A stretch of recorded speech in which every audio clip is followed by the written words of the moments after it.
Hai, Assalamualaikum Ustazah. Saya Nur Azmiah Zamrin dan ini Nur Syairah Abu Samad. Dan kami akan membincangkan tentang topik. Jadi topik kami pada hari ini adalah tentang kesedaran dan pengurusan kewangan dalam kalangan masyarakat pelbagai kaum di Malaysia. Kepelbagaian inilah yang menjadikan Malaysia unik. Lihat saja, di Sabah terdapat 32 etnik dan juga di Sarawak terdapat 27 etnik. Tetapi dalam kajian ini kami hanya mengambil kira kaum terbesar di Malaysia, iaitu 3 kaum utama, iaitu Melayu, Cina dan juga India.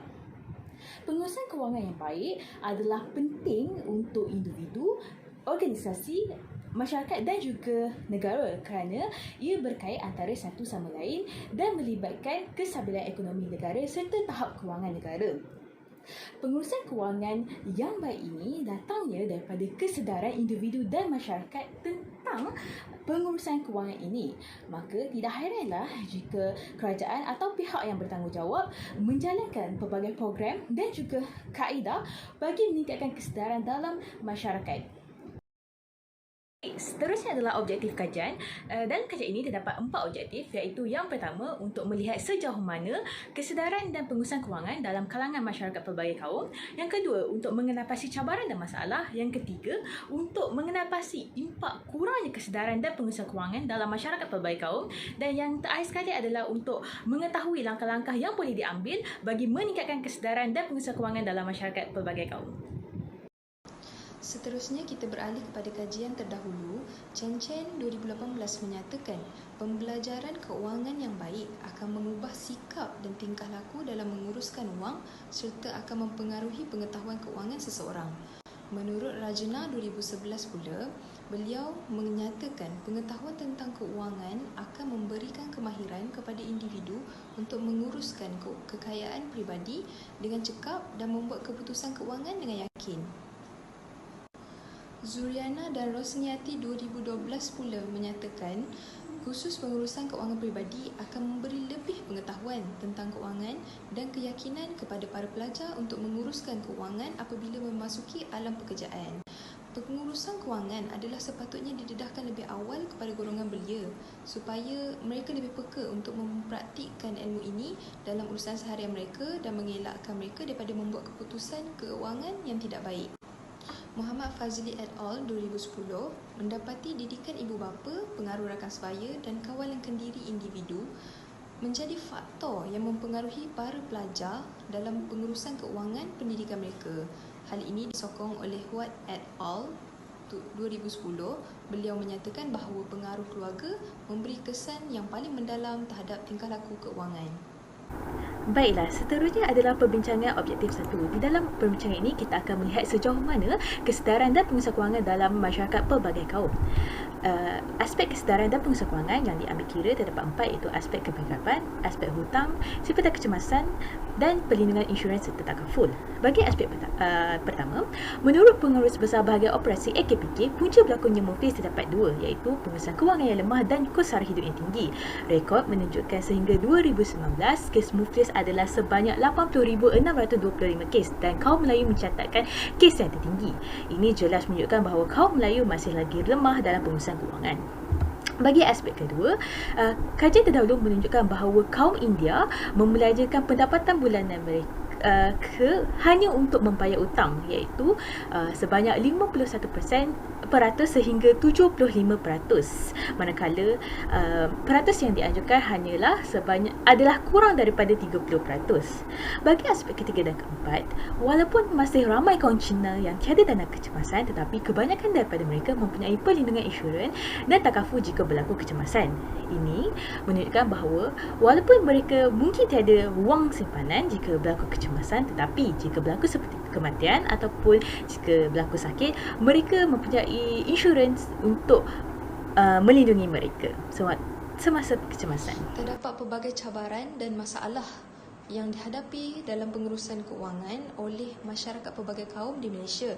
Antaranya ialah kos sara hidup yang semakin meningkat. Pendapatan yang diterima sekadar cukup makan dan menampung kelangsungan dan keperluan asas hidup mereka. Hal ini menyebabkan individu dan isi rumah tidak mampu membuat simpanan maupun pelaburan.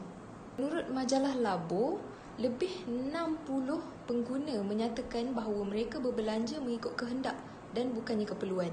Masyarakat seharusnya perlu lebih bijak dalam menguruskan keuangan dan perbelanjaan supaya ia tidak memudaratkan diri sendiri dan keluarga pada masa hadapan. Dan akhir sekali, cabaran yang dihadapi ialah masalah disiplin yang menjadi punca pengurusan keuangan menjadi tidak terurus dan tidak sistematik. Hasil kajian dari Kerajaan Malaysia melalui Kementerian Kewangan melalui kempen strategi literasi keuangan kebangsaan mendapati 1 daripada 10 rakyat Malaysia mengakui bahawa mereka tidak berdisiplin dalam menguruskan keuangan. 84 daripada masyarakat di Malaysia juga menyatakan mereka membuat simpanan tetap hanya untuk jangka masa terdekat. Seterusnya adalah perbincangan objektif 3 untuk melihat kesan kurangnya kesedaran dan pengusaha kewangan dalam kalangan masyarakat. Terdapat 4 kesan yang dibincangkan. Kesan pertama adalah masalah kesihatan mental. Menurut NHMS, masalah kewangan mempengaruhi emosi seseorang individu dan membawa kepada berlakunya masalah kesihatan mental. Yang kedua adalah perbelanjaan harian melebihi keperluan. Ini termasuklah golongan muda serta golongan yang bersara. Kerana golongan muda lebih terpengaruh dengan rakan sebaya dan gaya hidup mewah, manakala golongan yang bersara pula mereka lebih cenderung untuk menghabiskan duit persaraan mereka dengan mengubah suara rumah dan membeli kereta mewah tanpa memikirkan untuk jangka masa panjang. Inilah antara kesan yang disebabkan kurangnya kesedaran dalam pengurusan kewangan. Yang ketiga adalah sukar memiliki aset. Apabila rekod kewangan seseorang itu tidak begitu cantik, maka sukar untuk individu itu mendapatkan pinjaman bank. Lebih-lebih lagi jika mereka mempunyai rekod dengan SECRIS dan juga SITOS. Yang terakhir adalah terjebak dengan pinjaman ahlong. Menurut tinjauan, kerana berlakunya PKP, lebih 15 kali ganda individu ingin meminjam dengan syarikat wang yang tidak berlesen ini, dan lebih mengejutkan, tinjauan daripada KPKT menunjukkan kaum Melayu adalah kaum yang tertinggi meminjam dengan syarikat yang tidak berlesen ini, iaitu sebanyak 77%.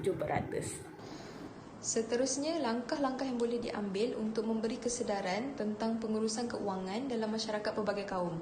Dari aspek kerajaan, terdapat pelbagai platform yang boleh menjayakan usaha ini, antaranya melalui penganjuran dengan usaha sama ikon-ikon yang dikenali ramai, menjalankan kempen-kempen kesedaran di tempat-tempat umum dan iklan di media sosial. Antara isu yang patut diketengahkan juga adalah daripada aspek kebangkrapan, hutang, simpanan semasa dan juga pelindungan insurans serta takaful. Seterusnya, menguruskan hutang dengan bijak. Jika seseorang individu atau isi rumah ingin membuat hutang, mereka seharusnya membandingkan dahulu jenis pinjaman yang ditawarkan oleh pihak bank dan kadar faedah yang harus dibayar balik. Selain itu, jika mengalami masalah pembayaran hutang, individu seharusnya menghubungi pihak bank, institusi pinjaman atau agensi kaunseling dan pengurusan kredit AKPK. Oleh itu, individu yang berhutang bakal menguruskan hutang piutang mereka dengan baik melalui khidmat nasihat AKPK.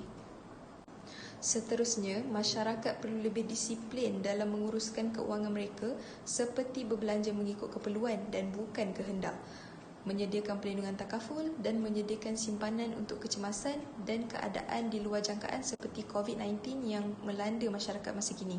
Kesimpulan, walaupun aspek kewangan yang perlu ditekankan dan diberi perhatian oleh setiap kaum itu berbeza, namun secara keseluruhannya, kesedaran dan pengurusan kewangan dalam kalangan masyarakat di Malaysia masih lagi lemah. Impaknya bukan sahaja kepada kebangkrapan, tetapi juga membawa kepada masalah-masalah lain seperti masalah kesihatan mental, masalah keruntuhan rumah tangga dan juga meningkatnya kadar jenayah. Oleh itu, amat penting untuk semua pihak melihat kepada cabaran dan masalah dalam kesedaran dan pengurusan kewangan supaya langkah-langkah yang boleh diambil proaktif dan dapat dipraktikkan. Saya rasa itu sahaja pembentangan daripada kami. Di sini saya sertakan pembahagian tugas yang telah diberi. Sekian, terima kasih.